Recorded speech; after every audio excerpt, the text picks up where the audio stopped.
সুপ্রিয় দর্শক মণ্ডলী, আসসালামু আলাইকুম এবং শুভ সকাল। বাংলাদেশের অন্যতম পর্যটন নগরী কক্সবাজার সমুদ্র সৈকত থেকে আপনাদের একটি মজার জিনিস দেখাতে চলেছি। আমরা ছোটোবেলায় পড়ছিলাম জেলে ভাই ধরে মাছ মেঘেরও ছায়ায়, কিন্তু এখানে মেঘ না থাকলেও রয়েছে সাগরের উত্তাল মায়াবী ঢেউ। সেই উত্তাল মায়াবী ঢেউয়ে মাছ ধরার রোমাঞ্চকর দৃশ্যটি আজকে আপনাদের দেখাতে চলেছে। সঙ্গেই থাকুন। উত্তাল সাগরের বুকে তারা হারিয়ে যায়, এই হারিয়ে যাওয়া মাছ ধরার নেশায়। সমুদ্রের সব ভয়ঙ্কর প্রাণীদের সাথে লড়াই করে তারা নিয়ে আসে তাদের কাঙ্ক্ষিত ফসল মাছ। আর যেই মাছকে বলা হয় মাছ হওয়াতে বাঙালি। আপনারা জানেন সামুদ্রিক মাছ রয়েছে প্রায় 50 প্রজাতির এই বঙ্গোপসাগরে। এখান থেকেই তারা তাদের প্রয়োজনীয় মাছগুলো সংগ্রহ করে জীবন জীবিকা নির্বাহ করে থাকে। এই জন্য বেঁচে থাকার এক অন্যরকম সংগ্রাম। আপনারা দেখতে পাচ্ছেন সাগরের সেই গভীরে একটা বিশাল ট্রলার রয়েছে। সেই ট্রলারটি এই জেলেদেরকে সহযোগিতা করে থাকে জাল টেনে নেওয়া দেওয়ার জন্য। এখানে দুই ধরনের জেলে রয়েছে। কিছু জেলে প্রতিদিন সকালবেলা ভোরবেলা তারা জাল ফেলে মাছ ধরে থাকে এবং তারা খুব ভোরে গভীর সমুদ্রে চলে যায় এবং সেখান থেকে মাছ ধরে নিয়েছে। এবং আরেকটি রয়েছে ফিশারি ঘাট, বাংলাদেশের যে অন্যতম ফিশারি ঘাট কক্সবাজার, সেখান থেকে জেলেরা চলে যায় 8 থেকে 10 দিনের জন্য গভীর সমুদ্রে এবং তাদের ট্রলারে থাকে বরফ, যা দিয়ে মাছ সংরক্ষণ করে থাকেন। 1990 সালে প্রয়াত নায়ক মান্নার একটা গান ছিল, ও সাগরের ঢেউ রে আরো জোরে বাড়ি দে, সখীর মনের জ্বালা বাড়াইয়া দে। ও সাগরের ঢেউ রে আরো জোরে বাড়ি দে, সখীর মনের জ্বালা বাড়াইয়া দে। তবে প্রিয় দর্শক মণ্ডলী, এখানকার জেলেরা রয়েছে তাদের কিন্তু মনের জ্বালা বাড়ানোর জন্য তারা এই সংগ্রাম করে না। তারা সংগ্রাম করে তাদের পেটের ক্ষুধা নিবারণের জন্য। এটাই তাদের জীবন জীবিকা। এবং পাশে রয়েছে এই জেলেদের জেলেপল্লী। জেলেপল্লীটি আমি আপনাদের দেখানোর চেষ্টা করেছি। সূর্য মামা ঠিক উপরে চলে এসেছে আর ইতিমধ্যেই দেখাতে চলেছি জেলেপল্লী। আংশিক কুয়াশার কারণে জেলেপল্লীটা দেখা যাচ্ছে। এই জেলেপল্লীতে রয়েছে তাদের বেঁচে থাকার আরও অনেক উপকরণ রয়েছে। শিক্ষার জন্য ছোট ছোট স্কুল, মসজিদ, মাদ্রাসা, এই জন্য এক অন্যরকম জীবন ব্যবস্থা। প্রিয় দর্শক মণ্ডলী, আপনারা এখানে দেখতে পাচ্ছেন কয়েকজন জেলে জাল টানছে। আবার আমি আপনাদের দেখাচ্ছি আবার অন্য প্রান্তে আরও কিছুজন জেলে ঠিক একইভাবে জাল টানছে। জালটা ঠিক বিশাল বড়, এটা হতে পারে প্রায় 1 কিলোমিটার লম্বা এবং সাগর দিয়ে বেড় জাল এটাকে বলা হয়। বেড় জালের মাধ্যমে মাছ ধরছে এবং আমি সেটি আপনাদেরকে আজকে দেখাতে চলেছি। সঙ্গেই থাকুন। এই কি ছিল তোমার কথা, বক্ষ ভৈরা দিলা ব্যথা, ব্যথা দিতে একবার ভাবলা না। এই কি ছিল তোমার কথা, বক্ষ ভৈরা দিলা ব্যথা, ব্যথা দিতে একবার ভাবলা না। নিজে ব্যথার গন্ধ মাখলা না, ও সোনা বন্ধু রে, নিজে ব্যথার গন্ধ মাখলা না, সোনা বন্ধু রে, কথা দিয়া কথা রাখলা না। তুমি কথা দিয়া কথা রাখলা না, সোনা বন্ধু রে, কথা দিয়া কথা রাখলা না। সুপ্রিয় দর্শক মণ্ডলী, মানুষ কথা দিয়ে কথা না রাখলেও এখানে সামুদ্রিক যে মাছগুলো রয়েছে জেলেদের ডাকে সাড়া দিয়ে আজকে তারা কি পরিমাণ আসে সেটাই দেখার বিষয়। তাদের পরিশ্রম কতটা কার্যকর হয় সেটি আজকে আপনাদেরকে দেখাতে চলেছি। সঙ্গেই থাকুন, অনেক মজা হবে। সাগর পাড়ে রয়েছে জেলেপাড়া, আর জেলেপাড়ার পাশে রয়েছে সাম্পানের সারি সারি। এখানে রয়েছে যেমন সাম্পান, তেমনি রয়েছে ছোট ছোট ফোমের বোট। এই ফোমের বোট এবং সাম্পানের মাধ্যমেই তারা বেলজারের মাধ্যমে মাছ ধরে জীবিকা নির্বাহ করে থাকেন। আপনারা দেখতে পাচ্ছেন কুয়াশার কারণেও আমি দেখানোর চেষ্টা করছি জেলেপাড়ার ছোট ছোট ঘরগুলো।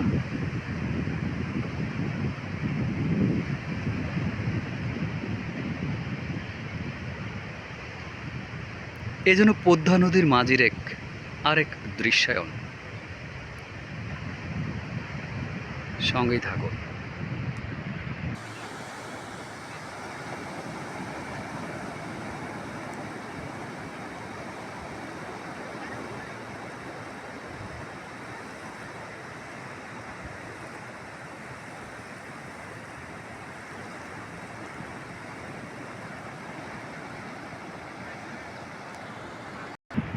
সাগর পাড়ের মানুষরা এই বহনটিকে খুব সহজভাবে ব্যবহার করে থাকেন জাল এবং মাছ ধরার ট্রলারগুলোকে এক স্থান থেকে অন্য স্থানে নিয়ে যাওয়ার জন্য।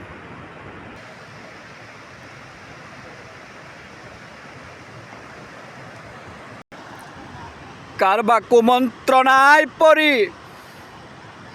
কেলা বন্ধু আমায় ছাড়ি ছাইরা যাইতে একবার বাবলা না। ওরে বন্ধু কয়া একবার ডাকলা না, সোনা বন্ধু রে বন্ধু কয়া একবার ডাকলা না, অসোনা বন্ধু রে কথা দিয়া কথা রাখলা না। কথা দিয়া কথা না রাখলেও পরিশ্রম দেয়া কিন্তু তার সফলতাটাকে জয় করা যায়, সেটাই কিন্তু আজকে আপনাদেরকে দেখাতে চলেছি। সঙ্গেই থাকুন। সাগর পাড়ে কখনো কখনো মনোরম সৌন্দর্যের জেলিফিশের দেখা মেলে। জেলিফিশ নিয়ে নানান কল্পকাহিনী থাকলেও এখানকার মানুষ কিন্তু জেলিফিশকে খুব একটা পাত্তাই দেয় না। এটা একটা জীবন্ত জেলিফিশ।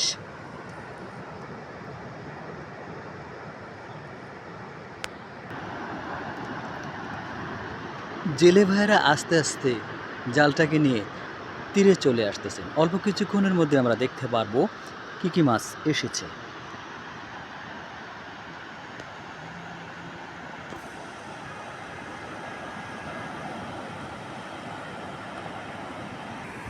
সুপ্রিয় দর্শক মণ্ডলী, আপনারা দেখতে পাচ্ছেন বেলজারের এক পাশে রয়েছে কিছু জেলে, আবার অন্য পাশটা আমি দেখানোর চেষ্টা করছি। সাগরের ঠিক বুক থেকে তারা এসেছে, অন্য পাশে রয়েছে আরও কিছু জেলে।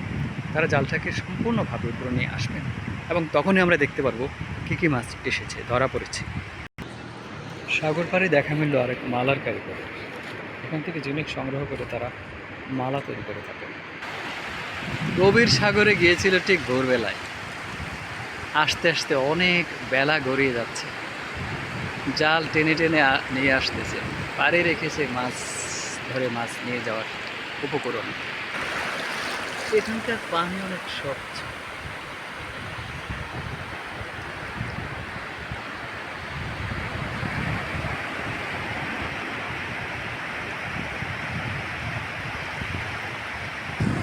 গিয়েছিল ঠিক ভোরবেলায়, অনেক পথ পাড়ি দিয়ে আস্তে আস্তে সাগরের কিনারায় আসছে জালটি।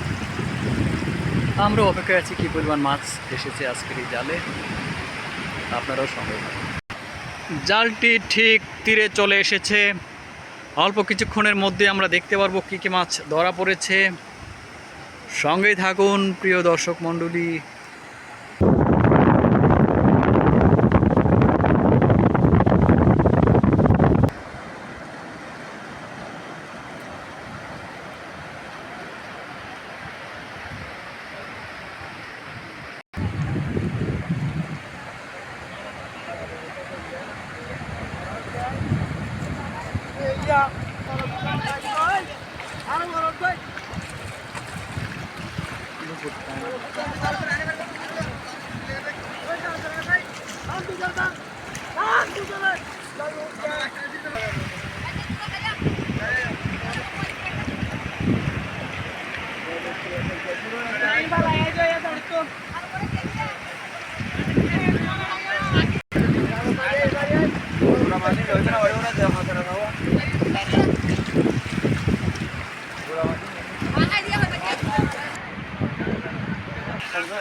মাছ তারা নিয়ে এসেছে, বিভিন্ন প্রজাতির সামুদ্রিক ছোট ছোট মাছ আমরা দেখেছি।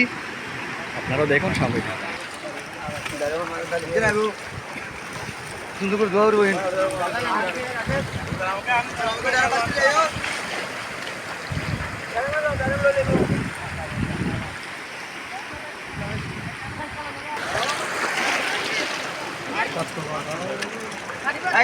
মানুষ বেশি না মাছ তুলি আর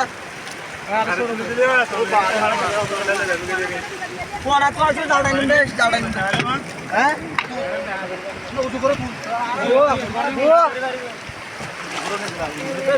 আচ্ছা দুয়ারে পড়িব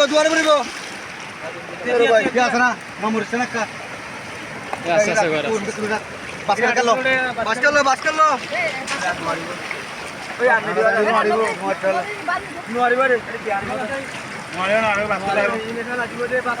যেমন চাইছিলেন তেমন মাছ কি পাইছেন? আসানোর হয়েছে না আরো বেশি পাওয়া দরকার ছিল?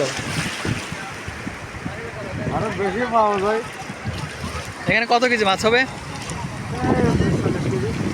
এগুলোর দাম কিরকম হইতে পারে? আপনারা কত করে পাবেন?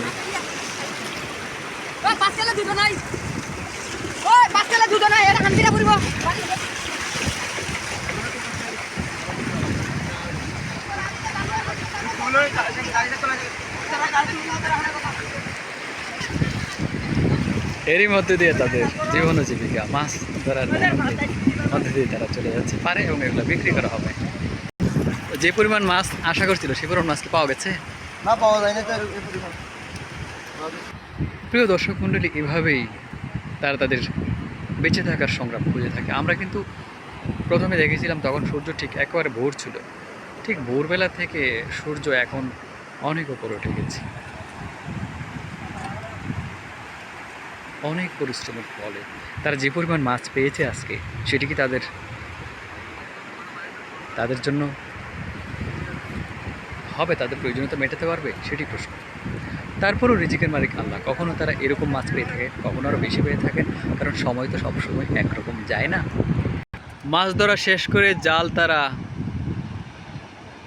মাছ ধরার ট্রলারে নিয়ে চলে যাচ্ছে গন্তব্যে। এবার তারা মাছ দিয়ে রান্নাবান্না করবে, কিছু মাছ বিক্রি করবে এবং সেখান থেকে তারা তাদের জীবন জীবিকা নির্বাহ করবে। এ হচ্ছে জেলে পাড়ার মানুষের জীবন কাহিনী। সুপ্রিয় দর্শক মণ্ডলী, আমার ভিডিও যদি আপনাদের ভালো থাকে তাহলে আমার চ্যানেলটি সাবস্ক্রাইব করে দিবেন এবং ভিডিওগুলোর কমেন্টস, লাইক, শেয়ার করে দিবেন।